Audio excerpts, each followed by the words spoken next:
അപ്പോൾ എലക്ഷൻ ചൂടിലാണ് എല്ലാവരും. എന്നാൽ ഞാനൊരു കാര്യം പറയട്ടെ, 10,000 വർഷങ്ങൾക്ക് മുൻപേ മനുഷ്യർ വേട്ടയാടി ജീവിച്ചിരുന്നൊരു കാലഘട്ടമുണ്ടായിരുന്നു. പല ഗോത്രങ്ങളിലായിരുന്നു മനുഷ്യർ ജീവിച്ചിരുന്നത്. അതിലൊരു ഗോത്രത്തലവനായിരുന്നു ഭരിച്ചിരുന്നതും. പിന്നീട് അതൊരു രാജഭരണമായി മാറി. രാജഭരണങ്ങളുള്ള രാജ്യങ്ങൾ ഇപ്പോഴും ഉണ്ട്.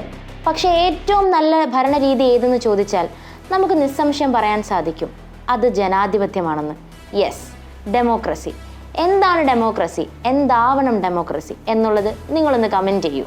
നമ്മുടെ ഇടയിൽ നിന്നും നമുക്ക് വേണ്ടി സേവനം ചെയ്യാൻ നമ്മൾ തിരഞ്ഞെടുക്കുന്ന ഒരു പ്രതിനിധി. അതുകൊണ്ട് തന്നെ ചോദ്യങ്ങൾ ചോദിക്കാനും പ്രതിഷേധിക്കാനുമുള്ള അധികാരം നമുക്കുണ്ട്. ഒരിക്കലും നേതാവ് നന്നായാൽ മാത്രമേ രാജ്യം നന്നാവൂ എന്ന് പറയുന്നത് മാത്രം ശരിയല്ല. നേതാവിനോടൊപ്പം ജനങ്ങളും നന്നാവണം. ജനങ്ങളുടെ ചിന്താഗതികൾക്കും മാറ്റങ്ങൾ ഉണ്ടാവണം. 2009 ഇലക്ഷൻ കമ്മീഷൻ നേരിട്ടൊരു പ്രധാന പ്രശ്നമുണ്ട്. കള്ള വോട്ടുകൾ കൂടുന്നു. അതിനെപ്പറ്റി അന്വേഷിച്ചപ്പോഴാണ് അവർക്ക് കാര്യം മനസ്സിലായത്. ഒരുപാട് വ്യക്തികൾക്ക് വോട്ട് ചെയ്യാൻ താല്പര്യമില്ല. അത് പിന്നീട് കള്ള വോട്ടുകളായി മാറുന്നു.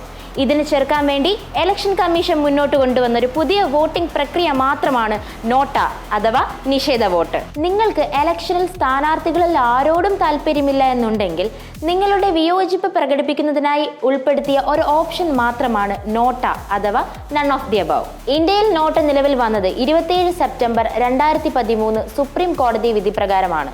ഇന്ത്യയിൽ നോട്ട നിലവിൽ വരാൻ ഹർജി നൽകിയ സംഘടന people's union for civil liberties അഥവാ PUCL. പലരുടെയും ഒരു തെറ്റിദ്ധാരണയാണ് നോട്ടയുടെ വോട്ടിംഗ് റേറ്റ്സ് കൂടുതലാണെങ്കിൽ അവിടെ റീ എലക്ഷൻ ഉണ്ടാകുമെന്ന്. എന്നാൽ അത് അങ്ങനെയല്ല. അതിനു താഴെ ഏത് സ്ഥാനാർത്ഥിക്കാണോ വോട്ടുകൾ കൂടുതൽ അവരായിരിക്കും വിജയി. നോട്ട വെറും ഒരു അഭിപ്രായം മാത്രമാണ്. അത് ഇതുവരെ ഒരു ജനവിധിയായി മാറിയിട്ടില്ല. ഒരു മനുഷ്യന്റെ ആദ്യത്തെ കർമ്മം എന്താണെന്ന് ചോദിച്ചാൽ അവൻ സ്വയം ചിന്തിക്കുക എന്നാണ്. ഒരു ചൊല്ലുണ്ട്, a voting ballot is stronger than a bullet. അതുകൊണ്ട് ബുദ്ധിപൂർവ്വം തിരഞ്ഞെടുക്കുക. 2024 ലോക്സഭ ഇലക്ഷന്റെ ഫൈനൽ വോട്ടേഴ്സ് ലിസ്റ്റിൽ നിങ്ങളുടെ പേരുണ്ടോ എന്ന് ചെക്ക് ചെയ്യാൻ താഴെ കാണുന്ന ലിങ്കിൽ കയറി നിങ്ങൾക്ക് ചെക്ക് ചെയ്യാവുന്നതാണ്. ഇതുപോലെയുള്ള കൂടുതൽ അപ്ഡേറ്റ്സിനായി ഫോളോ L4 Lands.